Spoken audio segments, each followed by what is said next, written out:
Still, when eagle-eyed fans took note of Metro unfollowing Drake on Instagram, the definitive 21st century signpost of an unamicable split, ahead of the album's release, it didn't take a hip-hop scholar to assume that, as Kendrick would declare, "It's up."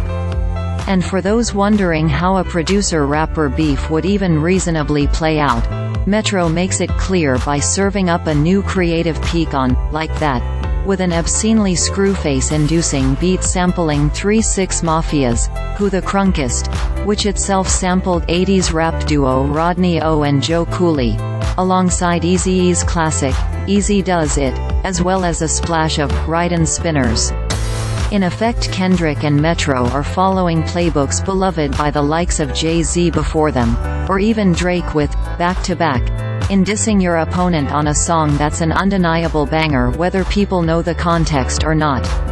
But why would Future, who has approximately 30 collaborations with Drake, including the 2015 collab album What a Time to Be Alive and 2 fairly recent tracks on Future's last solo album, cede airtime on his new project to a noted Drake enemy? No one knows for sure at press time, but it's possible they have issues of their own.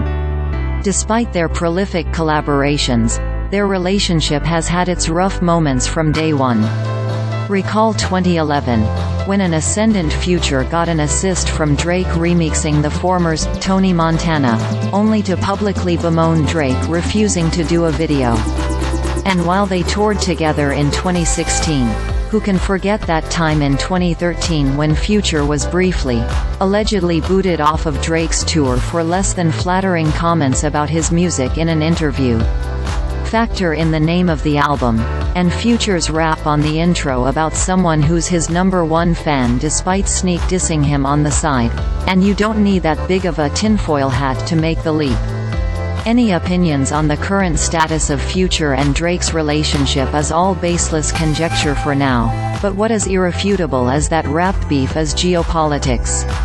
One would imagine Drake, who on the chorus of a recent track cheekily wonders what Pluto, Future, would do in a certain romantic situation, answer, not safe for work, wouldn't simply shrug at one of his most frequent collaborators releasing a project with space reserved for direct shots at him. That would be like 21 Savage letting Pusha T hop on a track.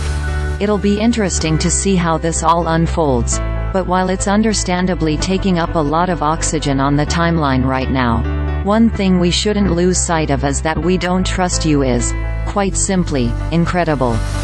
Sure, beef is cool, but so is Future reverting to some of his most historically depraved peaks earlier on the track.